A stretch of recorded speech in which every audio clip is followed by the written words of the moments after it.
What's up, people? Welcome to another episode of Ade and Gman. I have no idea what episode this is. Oh man, we've done that many. Yeah. I think the episode counter has been 30. Oh, we've definitely done 30. We've definitely done 30. I think so. Man, we've been going since January. We're going nearly a year. We've probably missed 5. 5 or 6. Yeah. 5 or 6 we've missed. Consistent. We're consistent with it. If nothing else, we've been consistent. I mean, we've done this when we've both been traveling. We've both taken time off work. We've done everything. So we're nothing if not consistent on here. We have landed sometimes. Guys, you probably won't even know this, but we've landed sometimes and gone straight into the studio. You've touched down in London. I've touched down in London. I've had a flight back to Dublin and got off work early just to go to your flat to film, to get on the train, to go on a plane.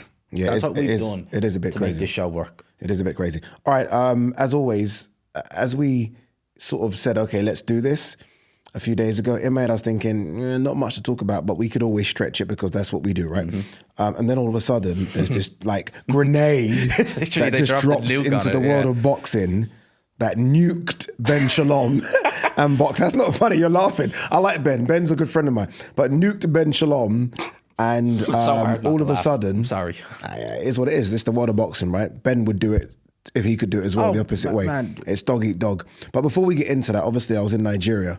And you know what? For a few days. We met up obviously before we started filming, and I made sure, don't tell me anything about it. I want to know right here so we can be natural. How was it? It's funny because the title of the event was Chaos in the Ring. Mm-hmm. It was most certainly chaos in the ring, chaos outside the ring, chaos in the city. Look, I know my country, Nigeria, so nothing would surprise me, but I'm always looking at the people that have never been to Nigeria before and their take on it. And their take was, it was a bit chaotic, but they kind of love the hustle and bustle. Especially if you're from London, you understand that kind of just busy. Yeah. Think of London times 100. That's how busy Nigeria can get sometimes. Really? Yeah. But there are things, and I said this on my video, there are things that they can most certainly improve with. But that was their first time doing a quote unquote big event. Mm-hmm. They went to a stadium. They didn't need to, but they thought, let's go to a stadium. So I was watching it from a standpoint of having covered big events, thinking, okay, you can change that, that can be improved. Do you know what I mean? So there were small things that can be improved. So next time round, it's a better event for everyone. Yeah, but it's a work in progress. I mean, boxing in Africa is still, big time boxing in Africa is still something that we're trying to get off the ground. So there's going to be growing pains. Yeah. But the fans seem to absolutely lap it up. Yeah, they loved it. Again, because they don't get big events. It was almost a bit like, you know, like when we went to Ireland for Paddy Donovan, Lewis Crocker. Yes. Like Ireland obviously has way more big events than Africa, way more. But they don't get big events in Ireland that much. Not like they used to anyway. It's now once every 4 or 5 months, if that really. And I remember seeing the fans in Ireland thinking, we're just happy you're here. Yeah. And it felt a bit like that in Africa, in Nigeria specifically. Like, we're just happy you're here. But for me, as a proud Nigerian, I just want it to be better. And that's why I'm always like, yep, I want to help. So more than just presenting, I want to help from the production standpoint. I want to say, do that, try this, do that. And they're trying to go, or they will go back in December 13th. Really? They're going back, which is quite a quick turnaround. It's a very quick turnaround, yeah. They're going back. And my hope is that I can get Turkey personally involved. Because what it needs is Riyadh season Africa.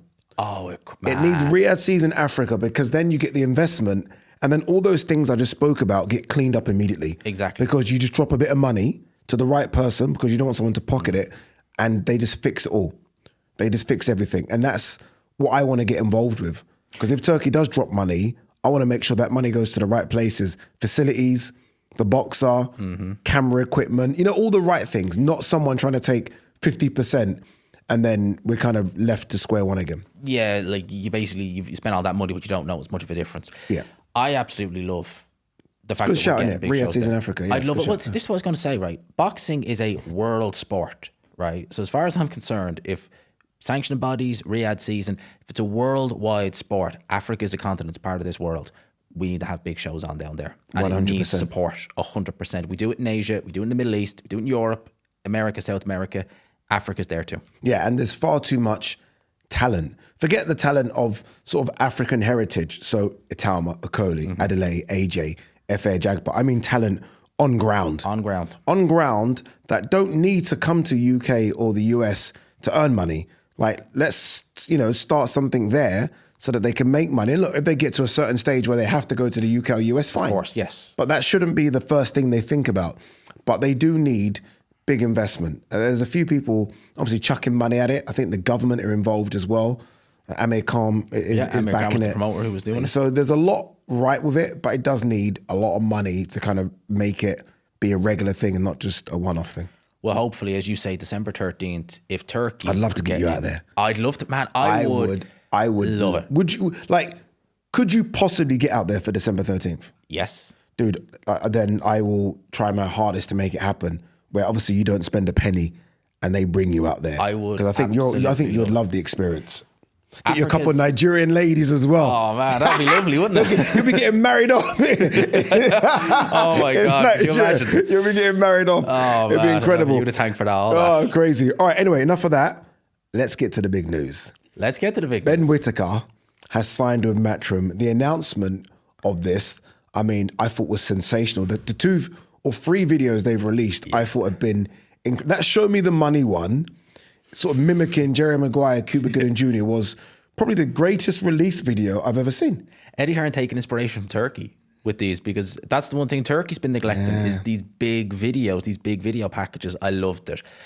Do you know what, right? Ever since Ben Whittaker signed Ben Shalom, it always didn't feel Ben Shalom signed Ben Whittaker. Ben Shalom signed Ben Whittaker, but Ben Whittaker seemed like that's someone just Matchroom Eddie Hearn.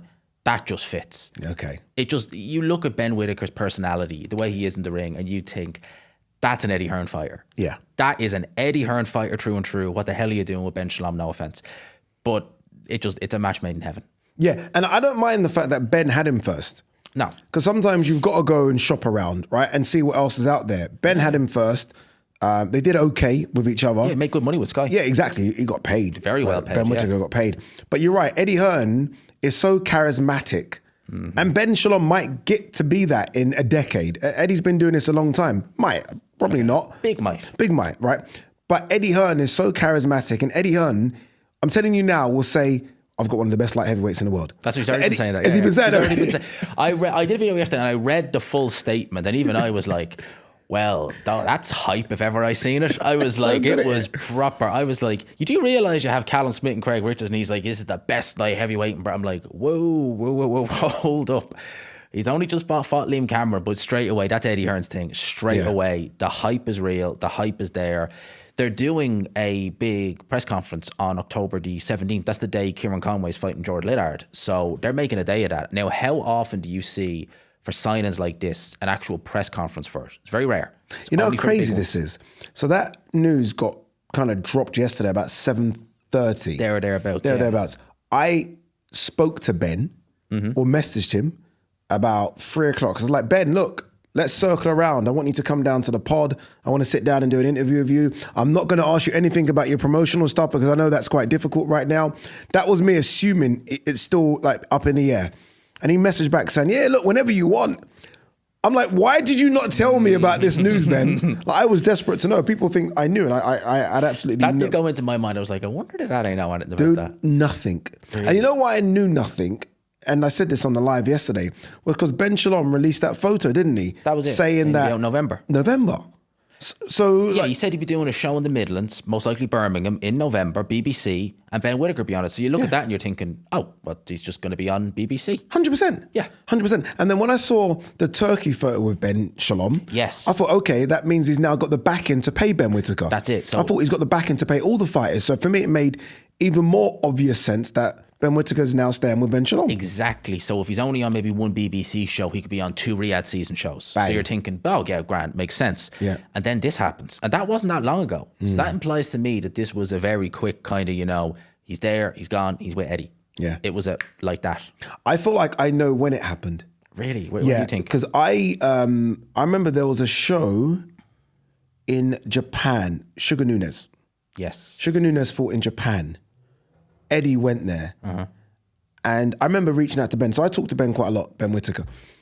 And he says, yeah, I'm in Japan.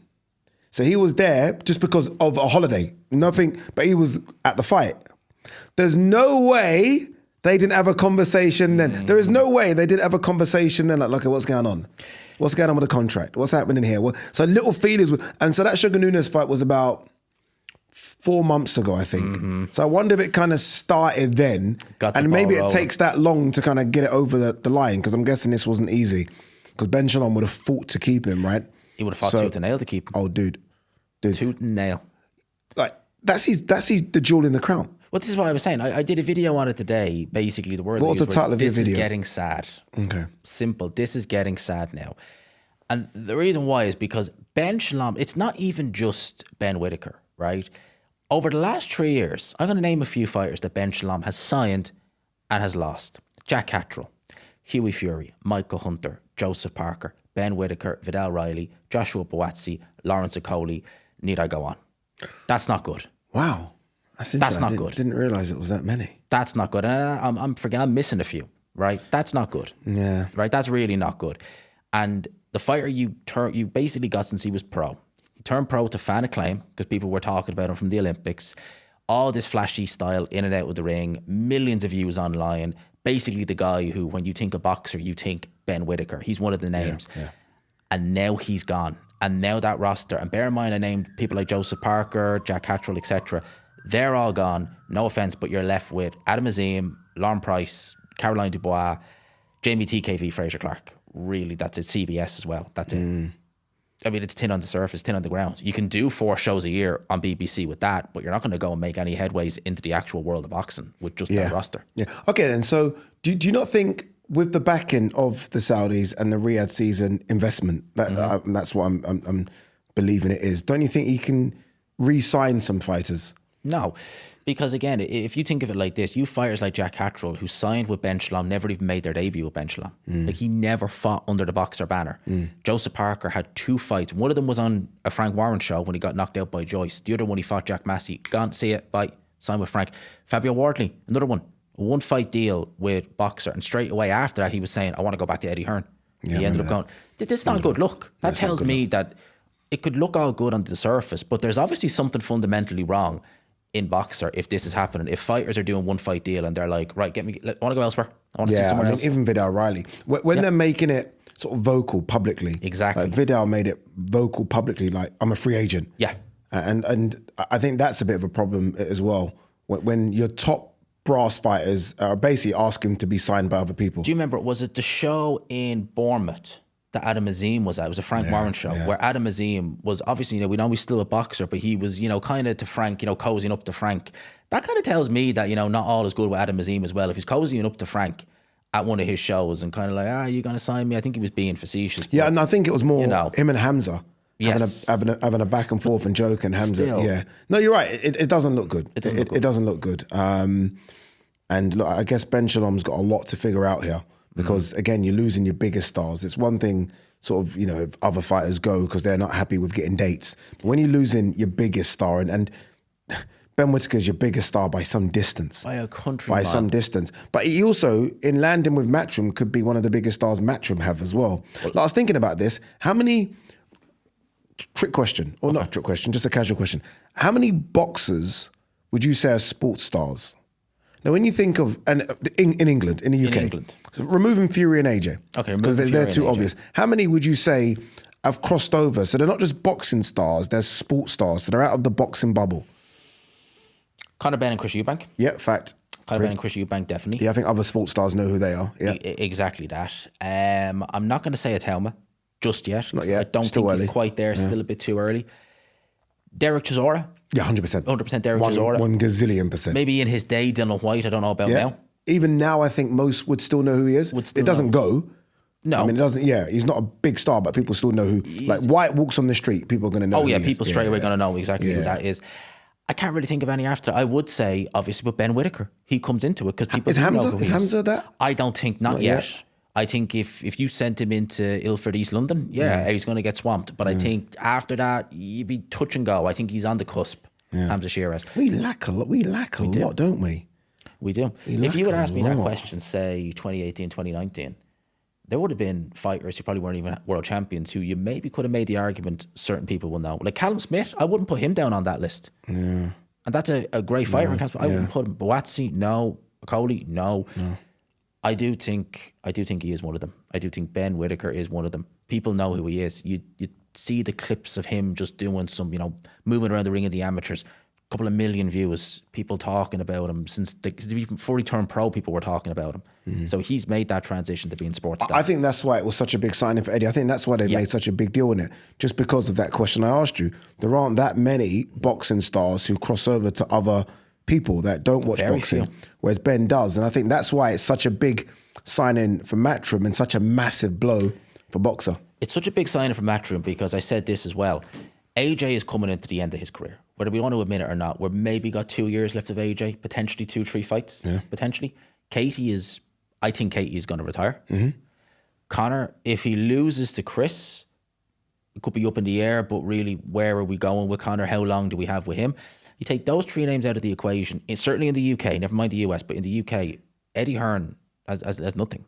No, right? No. What do you mean nothing? Well, in terms of, in terms of what? Because Dalton Smith is certainly going to, if Dalton Smith beats Matthias, I know it's an if. It's an if. Yeah.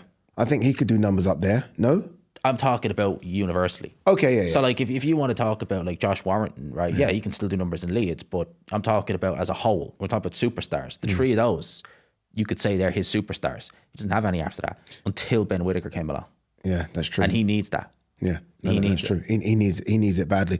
As for Ben, and I said this on my video, I'm not going to accept, not like I can fucking do anything, but I just feel like I won't give Ben or Eddie leeway if they don't go big immediately. Oh, no, God. Like, I'm not accepting, no. Oh, it's the first fight at Matchroom. They kind of do like the first one. Yeah. And I'm like, no. There's too many fighters within Great Britain. There's too many fighters within the world that you can easily match up Ben with that we know of. There's no reason to put him in against someone we don't know. We'll put it like this, right? As I said, the statement that Eddie Hearn gave yesterday was so superlative and all that jazz.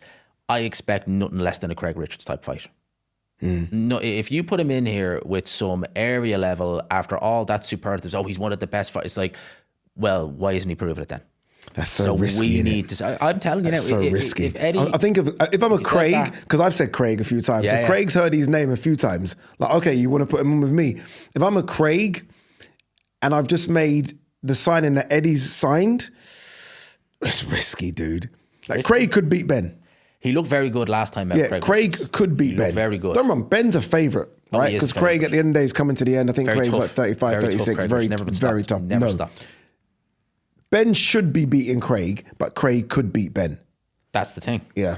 But one thing about Ben, I like the Lyndon Arthur one. Lyndon Arthur's been going at him. They've been going at each other because of Liam Cameron. Obviously, Lyndon Arthur fought Liam Cameron as well. And I remember Ben almost laughing at Lyndon Arthur's performance against Liam, and then Ben obviously shit the bed in his first fight with Liam. So Lyndon came for him a little bit. I feel like with what Lyndon did with Anthony Yard, Lyndon's stock's gone up a little bit. Even in defeat, he looked very good. Even in defeat, he looked really good. Really strong in that defeat. Looked bigger than I've ever seen him before. I think that's a good matchup. That's a great matchup. It's a potential banana skin as well.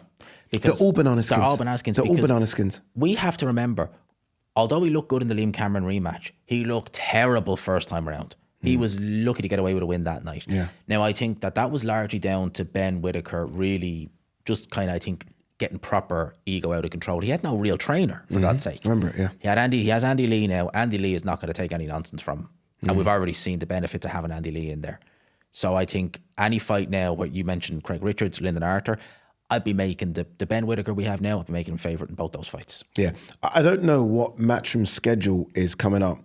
But if they're doing a presser for him October 17th, I'm thinking in my head, in terms of what they've got. I'm thinking Monaco. That's December why I'd be putting him on the Monaco December show. 6th, yeah. I would. I'd be putting him on that. What? So you don't want to start trying to build him in the UK? You don't want to see what he can do in terms of an arena in Birmingham? I know we can do good in an arena in Birmingham. Yeah. Why not have him on a marquee just show out straight Monaco? Get him out straight away. And again, if you talk about it like this, right? We did a Ade Gman episode when Ben Whittaker beat Liam Cameron, and I said to you at the time, you said he's going to be out in September, assuming all things went, and he obviously wasn't. I said, that's too late. He needs to be out ASAP. Well, I mean, if we're talking about getting the show and everything ready for the right time, it's going to be nearly a year then. Yeah. No, get him out in Monaco. All the splendor of Monaco, one of your bigger shows of the year, with one of your biggest signings. There you go. My biggest concern for Ben is his size. Yes. And for someone that doesn't fight every 3 or 4 months, i.e. having to make weight, he doesn't balloon up because obviously he's in fantastic shape. I've never seen this guy out of shape. Yeah. But that's even more concerning because then where's the fat you're taking off to make 175? Even before the Liam Cameron fight, we were hearing a few little whispers of he's very tight at the weight. That's not good. They're all tight at the weight, though, aren't they? They're all tight. But who's not tight at the weight? They're all tight at the weight, but when you hear it actually being as a reason for if you're having a bad performance, that being a reason, that early in your career, you're like, oh, you've not got much time at this weight. Yeah. And I think light heavyweight might be a better weight for him because he doesn't carry the pop he probably should. He is athletic, but you go to cruiserweight. It's not like going from middleweight to super middleweight. It's 25, it's nearly 2 stone to jump. Yeah, it's a big jump. Massive. Yeah, we've seen people try that jump and it doesn't work. Nathan Cleverly springs to mind. Yeah. When he fought Tony Bellew the second time and their first fight was at light heavyweight, Tony Bellew, very comfortable making cruiser. Nathan Cleverly all of a sudden looked too small. Too small, couldn't hurt anyone. Tony was a heavyweight, which is a cruiserweight as an amateur. So for him to come down to light heavyweight must have killed him. Yes. So he was just fighting at his natural weight. Ben Whittaker was always a light heavyweight. So for him to go to cruiser, it's going to take him. I hope he doesn't end up like an Isaac Chamberlain. Too big for light heavy, too small for cruiser, but talented. Yeah, I just think the best thing that can happen to him is stay active. Yes. Once you stay active, then the weight will still be hard, but won't be as hard. Anyway, look, we can get bogged down on Ben Whittaker. Ultimately, Matchroom have made a signing, and let's hope that they can do a bit more business as well, because I still think, I know Queensbury have domestically maybe taken over because they seem to have everyone. Oh, yeah, they have everyone. Yeah, I like competition. And that's why I almost preferred when Matchroom were with DAZN and Queensbury were with TNT. Yeah, because then there was that. There was that, needle. you know, that really infighting. Yeah, yeah. And if I'm Frank Warren, and because even on the video, Ben Whittaker made a joke. Frank's on the phone, Eddie. So Frank's clearly interested as well. And I don't think that was a joke. So I think there's interest. So hopefully it can bring back the competition between the two, because I think it's Eddie it's fantastic for boxing. But he wants that 5v5 win again. Yeah, he wants that win back. Deep down, I don't care what anyone tells me. I know they've been mates for a year and a half because of Turkey, but they were not mates for 20 years. No, I'm telling you now, that matey stuff is, not saying it's for camera, but these two, I don't believe They're it. both competitors. Very, very, very competitive. What did you make of the Riyadh season Matchroom announcement? So, what was it? Darts, snooker, and boxing. And boxing. Well, we're getting the world. I'm a big darts fan, as you know. We're getting the World Series of Darts in Saudi Arabia in January. With darts fans, it's gone down like a lead balloon. They're not happy. I don't know about snooker fans, but it's gone down. Why are they not happy? I think they're worried about the atmosphere. Okay. I think they're worried about... Oh, yeah, of course, because let's be very basic about it. Darts love a drink. The darts players and the darts fans love a drink. It's part and parcel of it. It literally is a pub game. It's a pub game. You look at the tables, like we're having the World Grand Prix up in Leicester. The tables have pictures of beer. The pictures of San Miguel and Stella. You ain't going to get that in Saudi Arabia. How interesting. I didn't even think of that. And they sing. You see, the thing about darts is they always sing, if you love the darts, stand up. You know, there's only one Phil Taylor. It's just, they're so lively. Obscenities, like everything. Exactly. Yeah. You bring that to Saudi Arabia, it's just going to be 60. Well done. It's going to take away from the players as well. Yeah, I didn't even think about that. I just wonder if the investment that was announced is just that. Obviously, on that Netflix doc, there's a lot of talk about Riyadh season buy-in Matchroom. Yes, correct. So I wonder if this is now just a big chunk of investment, or is it just a case of we're aligning with Matchroom because Matchroom are massive? Bit of both. I mean, at the end of the day, I've heard whispers that they have wanted to get into darts and snooker before. Yeah. And obviously Matchroom are darts. They're the PDC as well as snooker. So it's a case of, well, we have to go to the guys who are Matchroom. I do like it. I think it's interesting. It's just going to be weird. Like, again, with sports like darts, I'm looking and thinking that's going to tank. But as a whole. You know what I find really confusing, and this is maybe above my pay grade, is Matchroom's relationship with DAZN when it comes to all of this. Because obviously darts is their biggest thing, but darts is on Sky. And darts fought tooth and nail to keep it. Yes, exactly. Boxing's on DAZN, and the snooker is on anywhere, Eurosport. So it's weird. Yeah. So I'm like, what are Matchroom doing here? I wonder if Matchroom are making their own play. Like if Matchroom could almost... This is going to sound a bit stupid, but Matchroom could almost have their own channel. That's what I was going to and show boxing, darts, and snooker. And I think a lot of people would subscribe to their own thing. All the people that watch darts on Sky, You'd have to automatically watch it on Matchroom. Yeah, so yeah. I wonder if they're thinking of that in the long term.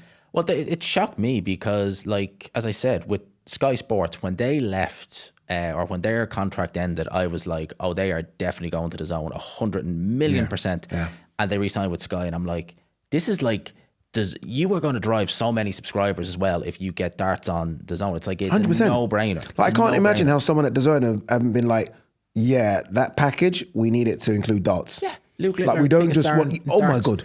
Bring them all over. Luke 100%. Littler would wear the DAZN badge. Yeah. Everyone would Ronnie flock. O'Sullivan. Ronnie Get him O'Sullivan. over. DAZN. It's these big names as well, and as soon as they see they're associated with the zone, gone. That's why I was like, you're gonna go, because when I listened to some darts interviews, and the guy's name is Matt Porter, who does the darts for Yeah, it's Matchroom. good. It's good. And he was like, we're negotiating with Sky. I was like, wait, hold up. Negotiate with Sky. Where's the zone? I'm waiting for the zone here. It's not coming. Why are you not saying the zone? Strange, isn't it?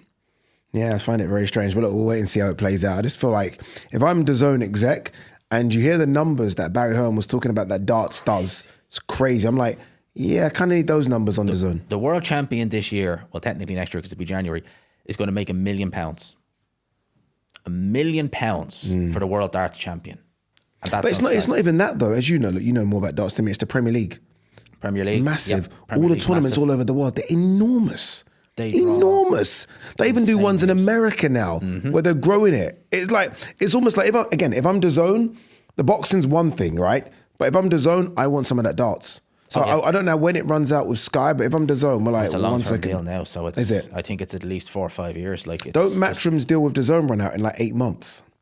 Oh, don't go. Are we speculating now? No. I think Matchroom's far too big Yeah. for DAZN not to want to align. Yeah, I mean, not just because of what they do in the UK, but it's the US thing now as well. And the Riyadh season, And the everything, Riyadh season, and Eddie. and Eddie. Eddie is almost like a spokesperson for DAZN. Like Eddie is, do you know what I mean? Like I don't know whoever does the interviews. You remember before it used to be Joe Markowski? Oh, yeah. Remember the young guy looks like a trillionaire. Eddie now speaks better than anyone in terms of representing DAZN. So I think you're not only getting Matchroom, you're getting Eddie. Yeah, he's represented the zone since day one. Since day one. He's He's the one been that's been part and pushing parcel it. Yeah, exactly. But yeah, again, very interesting to see how all that plays out. All right, let's talk Sheffield. Let's talk Let's Sheffield. talk Sheffield. I'm looking forward to this this fight. Saturday. Dave Allen, your friend, Oh, best. He's nothing but good things to say about versus Arslanbek Mcmudov, the giant, the most scariest looking heavyweight I've seen in decades. Frightening. me. I heard Hatman say he looks like the heavyweight version of Isaac Lowe. You know, Tyson Fury's mate. He does, doesn't he, though? It's Now very you said uncanny. that. It's very uncanny. Especially Isaac Lowe when he's fighting because his face changes a little bit.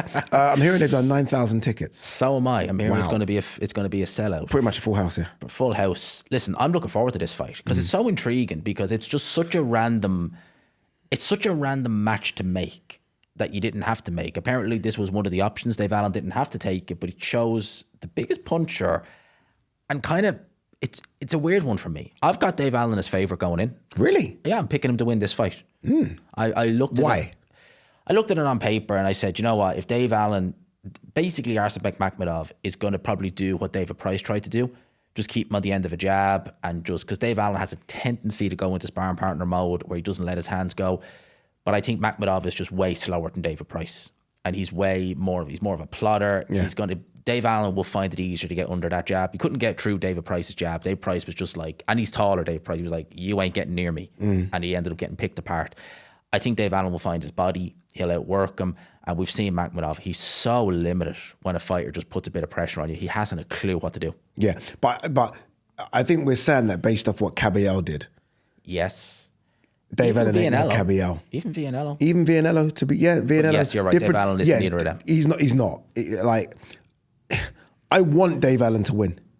Like, I've never wanted someone to win so bad because I almost love his story. He almost comes across as that guy, a bit like Ricky Hatton, who you could meet in the pub, have a drink with, and he's very relatable and likable, I think.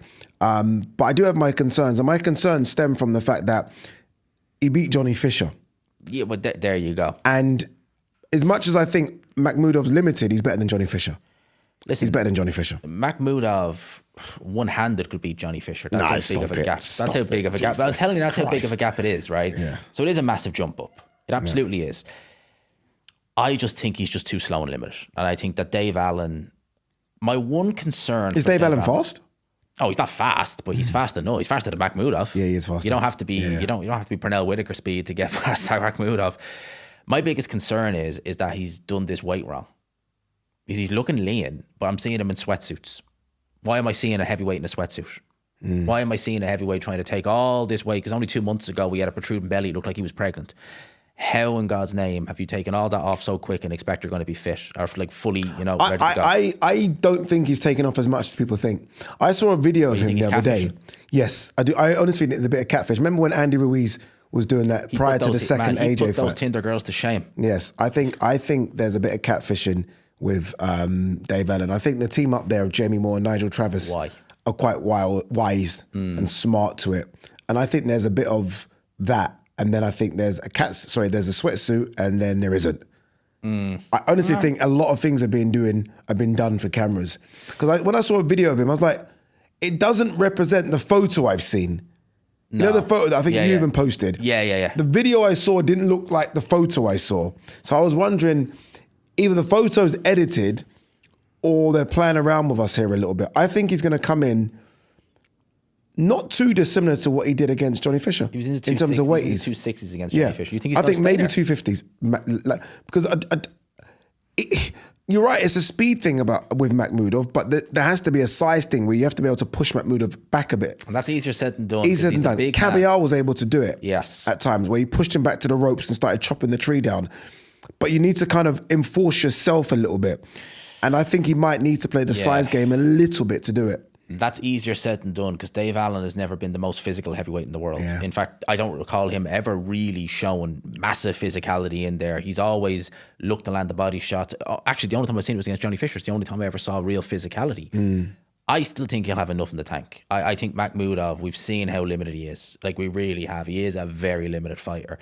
So Dave Allen, and again, I say this with no great degree of certainty, should win. Yeah, I think he should win. Should win. And he needs to win because... this is it for me. Well, no. Because we've been here before with Dave where he had that win, the Lucas Brown one, for example, and then obviously he got the David Price fight. But I remember even the lead up to that, you're thinking, okay, here we go. This is something. And every time he fights someone of a certain level, unfortunately, I think it's 7 losses on the resume, he loses. And don't get me wrong, he's been chucked in a few times with killers when he shouldn't have been. No, I mean, ridiculous matchups. But every time he gets to a certain level, he gets found wanting. And this is below that level. It is. But it's above anything in terms of, like, this will be his biggest win on his whole resume. This will be his biggest win. I want him to, and I hope it's not another false dawn, because I do think if you can sell 9,000 tickets and you beat Mcmudov, all of a sudden, you're in the mix for something big. Exactly. What you mentioned there about Lucas Brown, we forget, but that was 6 years ago. So are you going to be, and I mean this with the greatest respect, are you going to be better now 6 years later when you've taken some more beatings from David Price? That Fraser-Clark fight was only 2 years ago and he looked awful in that. He looked terrible in that fight. Are you going to be better now at 33 having taken so many beatings throughout the course of your career than you were back then? I don't think so.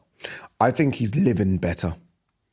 You think so? That's my only thing is I think someone sat him down and I've said this a lot and I think you've said it as well. But when though? That's the question, because in May he was so pissed at me because I said he was overweight. Yeah. And he said, oh, you didn't know what you're talking about. But yeah, I didn't diet.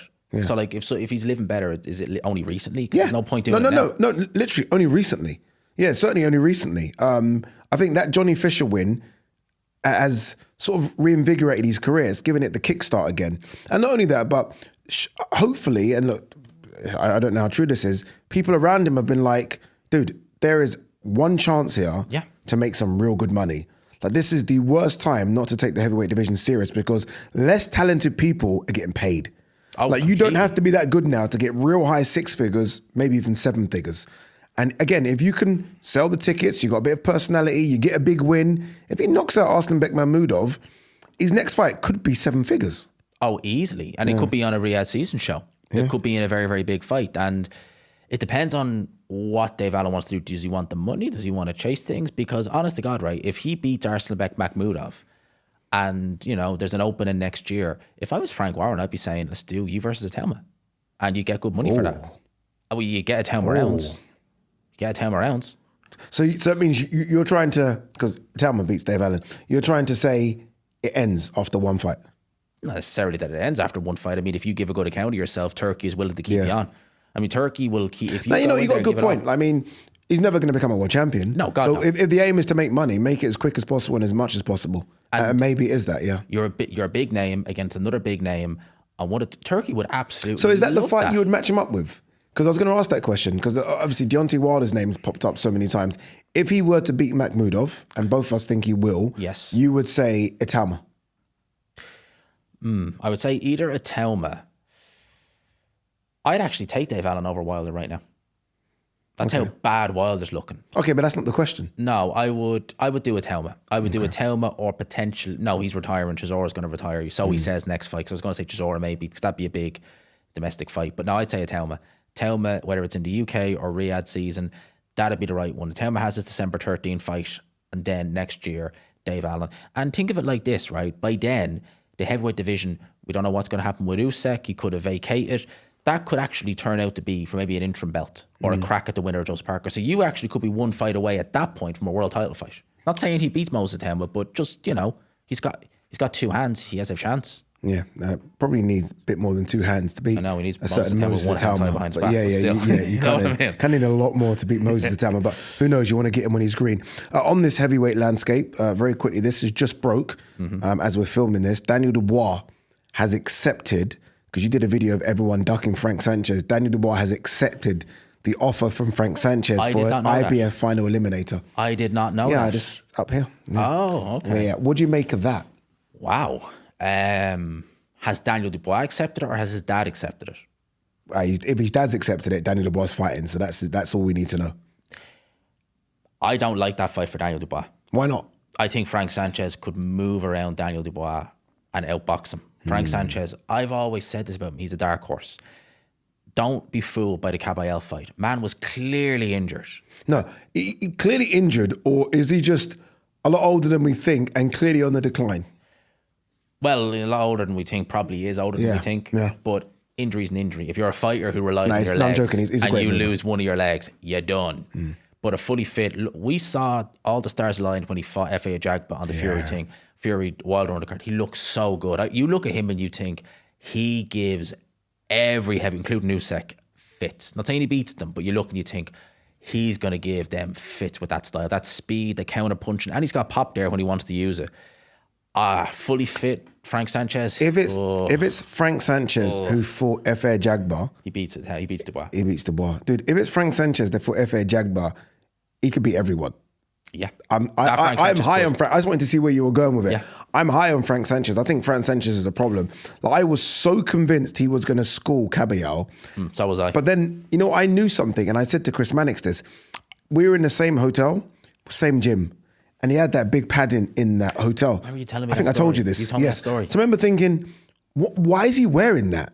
And then obviously, so you're right, he went in there 100%, and I don't want to give fighters an excuse. He went in there injured. Yeah. But you don't turn that kind of money down. And this is what fighters are doing with Riyadh season. Even if you're not fully fit, you're taking it. Yep. Because you never know when it's going to come. And now he's trying to rebuild. And obviously everyone's turned down the fight. Daniel Dubois accepted. He wants to get back in. Well, hey, don't discount Daniel Dubois, Don't discount that man. Jerome Miller, Hergovich, AJ. If I'm Daniel Dubois, I'm not running from Frank Sanchez. If I've cleaned all those guys' boots, I'm not running from Frank Sanchez. Like this, he got beat by Usyk the first time. A lot of us feel he quit. Frank Warren straight in with Jarrell Miller, gets the win, reinvigorates his career. Frank Sanchez is not the bold, brazen character that Miller is, but he's in the who needs him club. Yeah. And if you're going and jumping and taking that fight, okay, let's see what you got. Let's see what you can do. Yeah, this is clearly, and Sam Jones was talking about it, this is clearly a Daniel Dubois that wants another world title crack and wants to get straight back on the horse. And you've got to respect that, because we bemoan fighters all the time who come back and it's like a gimme. Daniel Dubois is saying, no, fuck that. I've been knocked out. Fine. Put the gloves back on. Let's go again. You've got to respect that. No one else wants to fight this guy. I'll do it. Yeah, and he will do it. Well, at least that's what Sky Sports are reporting. Wow. Yeah, who knows, right? Who knows how that plays out? All right, final thing I want to talk about is Gennady Golovkin, the great Gennady Golovkin. And the reason I want to talk about him is, A, he's one of my favorite fighters of all time. Likewise. Because he was just ferocious, a killer. But B is because In the nominees for the Hall of Fame, Gennady Golovkin's name is right at the top. Everyone thinks he's going to be sort of a first ballot Hall of Fame inductee. For some reason, the Americans, and I'm going at them because it is the Americans. I've seen a few people on pods like, nah, I saw Ryan Garcia talk about it the other day on that show with Max Kellerman and Mike Coppinger. Like, and Max, to be fair, was trying to back. Like, 1 second. There seems to be a bit of negativity and pushback about Gennady Golovkin being inducted into the Hall of Fame. I don't understand why. The man is a first ballot Hall of Famer. He's one of the greatest middleweights of all time, one of the longest reigning middleweights of all time. He beat Canelo first time. There's no ifs or buts. He's, a 2-time middleweight champion of the world. He went undefeated for God knows how many years, all those fights. He had Canelo literally making up weight divisions to avoid fighting him. Yeah. No one wanted to. First ballot Hall of Famer. I don't care. I love Arturo Gatti, but if he can get into the Boxing Hall of Fame, then Triple G is a first ballot. End of. Yeah, I mean, what was it? 20 defenses of that middleweight title. 20 odd defenses. I think he took over Bernard Hopkins' record. Great. I think, and I think how many knockouts in those? I think they were all pretty much all knockouts, weren't they? Yeah, I think something until like, he fought Danny Jacobs. Yeah. Until then, literally everyone was a knockout. Getting poleaxed. And it's funny because I like. Obviously, everyone assumes that he was at his peak when he fought Canelo first time around. I'm like, no, he was already on the decline. Like he was killing people in Germany. Basically, he was actually taking people's heads off and couldn't get over to America, couldn't make those fights. I think he had a couple of fights in Mexico, just couldn't get the fights. He might go down as one of the most avoided fighters, like obviously of this era, but I'm talking of all time. Like there was a time when you couldn't pay people enough money to say, no, we're not fighting him. No chance. Champions did not want to know. I remember Cotto, my great Miguel Cotto, and people might say Cotto's small. Well, he's fighting a middleweight. But Cotto was interviewed by Max Kellerman, and Max asked him about, guys, find it. If you think I'm lying, go and find it. Max said, Golovkin? And Cotto was like, bruv, it's the meme of all memes. And Cotto doesn't duck anyone. No one wanted it, which is why I always, to this day, give the biggest balls, elephant balls, to Kell Brook. Yep. For stepping up and not just stepping up, but deciding to go toe to toe with that man. That look back is still fresh in my mind. Mate, that was painful. God. Remember the body shots? I do remember. They were painful. Kell Brook, man, credit to you, but that was a mistake and a half. Yeah. Holy crap, you found out why people were ducking him. Yeah, I think he's the 4th best middleweight of all time. So, and Carlos Monzon, yes, Hagler, don't know in what order, Bernard Hopkins, for the run he had as well, which could be debated, and Golovkin. And I'm trying to think who else, but I think I think Golovkin's frightening. I'm struggling to disagree with you on that. I'm really, not that I'm trying to disagree, but maybe you could put a prime Roy Jones at middleweight ahead of him. McClellan, no, I'd put McClellan ahead of him. Of GGG? Yeah, I would. I love McClellan. Gerald McClellan was monstrous. Obviously, he's my monstrous. Gerald McClellan. I got a soft spot for him, so I'm putting him ahead just for that. Yeah, no, and it's frightening. And even the link up with Emmanuel Stewart. There is a great video of McClellan hitting pads. With Manny Stewart. And I'm not joking. When I say hitting pads, you know everyone nowadays... Well, Manny Stewart, I know the one you're on about. He doesn't move the pad. He holds it still. It's frightening the power that this guy's putting into those punches. I mean, he is smacking those pads. And that just reminded me of good old-fashioned pad work. Yeah. Like today, some of the pad work... Floyd started this nonsense. Oh, I hate it. Floyd started this nonsense where it's almost like... the pad guy is actually doing more work than the boxer. I know. And I'm like they're coming off with a sweat on them. And that's why Manny Stewart hated the pads. Yeah. He hated the pads. So if he ever did do it, he'd always just hold his head to punch through it. Yeah. Imagine his hands, what they were doing to Manny Stewart's hands. Oh, God. The great Manny Stewart. Oh, yeah. Man. I have to put him ahead. No argument whatsoever. No argument, because McClellan, even in that fight against Ben, when he's hurting Ben all over the place, and how Ben finds a way to win that one, I do not know. That says a lot about Nigel Benn. Yeah. But that's a whole nother video. All right, there you go, guys. Great video as always, Ade and Gman. Interesting subjects. Would you make of Ben Whittaker? Would you make of Ben Shalom? Right? Is it a crumbling empire? Yes. There you go. And Golovkin, Hall of Fame, first ballot Hall of Fame inductee, surely. Yeah. And where do you have him in your middleweight rankings as well? Let us know. As always, make sure you hit that subscribe button. Subscribe to G-Man's channel as well. The link is in the description, and we'll see you on another one.